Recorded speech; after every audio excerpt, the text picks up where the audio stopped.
मेरा तो वो बेटा था, बेटी थोड़ी थी, वो बेटा था। वो तो मेरे बेटों की तरह मेरे घर को संभाला हुआ था उसने। मैं कैंसर की मरीज हूँ, बीमार औरत हूँ मैं। इतना पैसा कहाँ से लाऊं, अपने घर को चलाऊं, अपनी बीमारी को चलाऊं? वो मेरा बेटा थी, बेटी नहीं थी। वो मेरा बेटा थी, वो बेटा थी मेरे। कहाँ से लाऊं मैं अब उसको? उस बच्चे ने, लड़के ने तो मार दिया उसको। मैं कहाँ से लाऊं? कौन था वो लड़का, कौन था, आप जानती हैं उसको? ये मेरे चौथे घर में है वो लड़का। उसकी कोई तस्वीर है आपके ये पास? मेरे बेटे के पास तस्वीर है मोबाइल में अभी आप उसकी। क्या चाहती हैं, गवर्नमेंट से क्या रिक्वेस्ट करेंगी? मैं ये चाहती हूँ कि उसको मुझे इंसाफ मिले, उसको फांसी की सजा मिले, मुझे इंसाफ मिले। मेरी बच्ची ने कुछ किया होता ना तो मैं भी कहती कि इसने कुछ किया है। कुछ भी तो नहीं किया, इतना क्यों मारा तूने? मेरे घर को आग लगा देता, मेरा घर लूट के ले जाता, मेरी बच्ची को तो नहीं मारता ना। नहीं, अभी तक गिरफ्तार नहीं किया, सिर्फ 2 भाइयों को गिरफ्तार किया है। अभी आए थे तो कहते कि 2 को और गिरफ्तार करेंगे, वो अपने अब्बा के साथ दवा लेने गए हैं। कोई भी नहीं। एक भाई सुबह काम पे गया है, उसकी माँ ने हंस के उसको भेजा है, और हमें देख देख के हंस हंस के जा रहे हैं वो लोग। ये रात पहले पहले कभी इन्होंने कोई धमकी वगैरह दी कुछ थी? भी नहीं, कुछ भी। ये होती ना तो हम पहले से वो हो जाते कि हाँ भाई, हम ये इससे हमारा मसला है थोड़ा, हम खुद ही एहतियात कर लेते। कभी भी कुछ भी नहीं हुआ।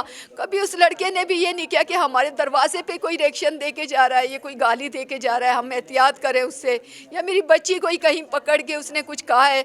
कभी भी तो नहीं हुआ ताकि हम उससे एहतियात करते। कभी भी कुछ ऐसा वाक़या नहीं हुआ। कुछ आमतौर पर ये होता है, कभी रिश्ते के मामला होते हैं, मामला वगैरह। ये कुछ नहीं। देखिए, हम रिश्ते अपनी कुरैशी लोग हैं, हम अपनी बिरादरी में ही करते हैं ना। कोई ऐसा कि वो शादीशुदा है, एक बच्चे का बाप है, शादीशुदा लड़का है। हाँ, एक बच्चे का बाप है। कभी ये भी नहीं कि चलो लड़ाई हुई है, कोई झगड़ा हुआ है तो चलो हम भी माने कि हमारी इससे बहुत लड़ाई थी, बहुत इनसे हमारी टेंशन रहती थी। कुछ भी नहीं। या किसी, चलो ऐसा होता किसी बंदे को तो वो कहता ना कि मुझे इससे खार है लड़की से। कुछ भी नहीं, कभी भी नहीं। कोई तो हमें बताता ना ये बात कि ये तुमसे नफरत करता है या इस वजह ऐसा से। भी हो सकता है उसको किसी और ने इस्तेमाल किया हो। हाँ, ये हो सकता है, ये मैं नहीं कह सकती, ये हो सकता है शायद। सर, सबा जो है एक सोशल एक्टिविस्ट, बहुत कम उम्र में बहुत अच्छी सोशल वर्किंग करती थी वो, और जो है हमारे साथ काफ़ी इवेंट्स और शजरकारी के काफ़ी सारे प्रोग्राम्स उसने अटेंड किए। और अभी जो पिक्चर्स फेसबुक पर वायरल हो रही हैं, इब्राहिम अली भाई में शजरकारी का वो था, तो उसने सवाब दीद के लिए उसने अपना एक टैग लगाया था जिस पे लिखा हुआ था सबा असलम। और वो कहती थी कि मैं अपनी अम्मी और अब्बू के नाम से अनीसा असलम वेलफेयर ट्रस्ट चलाती हूँ, जो कि मेरी अम्मी का नाम अनीसा है और अब्बू का नाम असलम है। तो वो अपनी अम्मी अब्बू के नाम को हाईलाइट करना चाहती थी और हर जगह सोशल वर्किंग में आगे से आगे नज़र आती थी, हर फलाही काम में, लोगों की मदद में। यूँ समझेंगे, मैं तो कहूँगी कि वो शहीद है, क्योंकि बहुत अच्छे नेक काम करती थी और अल्लाह पाक उसकी मग़फ़िरत फ़रमाए। हमारी बहुत अच्छी कुलीग थी, और यकीन करें कि जब से सुना है ना, कल पूरी रात हम सो नहीं पाए। पुलिस के इस किरदार को मैं इस तरह देख रही हूँ कि अभी मैं थाने से होकर भी आई हूँ, तो कि कहाँ तक मामला पहुँचा, तो वो बताते हैं कि ये वो जो कचरे का मामला था वो रिसेंटली नहीं हुआ है, वो पुराना मामला था। लेकिन अभी जो है ना, वो आवाज़ उठाती थी, जुर्म के ख़िलाफ़ आवाज़ उठाती थी। जहाँ तक मेरा माइंडसेट कहता है, वो ये कहता है कि वो मंशियात के ख़िलाफ़ भी आवाज़ उठाती थी कि यहाँ बैठ के नशा ना किया जाए, वहाँ नहीं। ये असल में वो खार निकाली गई है, जहाँ तक मेरा माइंडसेट कहता है। सिंध आर्मी सॼी सिंध मां असां इन करे आया आहियूं त असां जीअं उन्हनि सां उन ॾुख में गॾु थियूं, असां उन तॾहिं ते आहियूं। हीअ क़तलु जेको सबा असलम में आहे, हीअ क़तलु सर जेको आहे सोचियल सम्झियल साज़िश आहे। हिन क़तल जे पोयां जेके धुरियूं आहिनि उहे सियासी धुरियूं बि थी सघनि थियूं। हीअ सबा असलम जो क़तलु जेको आहे समाज जो हिकु क़तलु बि काइनात जो क़तलु आहे। असां अमा जी दाऊं ॿुधी इन मंज़िल ते पहुता आहियूं त अमा वारनि जो केस, सबा असलम जो केस पंहिंजे ख़ानदान जी मुदियत में थियणु खपे, ऐं उहो वरी ॿी FIR कटे ऐं उन जो इंसाफ़ कयो वञे। हिन क़तल जे पोयां जेके ॻुझा हथ आहिनि, जेके सियासी हथ आहिनि, जेके हिन समाजी अॻुवाण खे जिन क़तलु कयो आहे, हीअ हिकु समाजी अॻुवाण जो क़तलु आहे, हिकु सुठे सियासी समाजी वर्कर जो क़तलु आहे।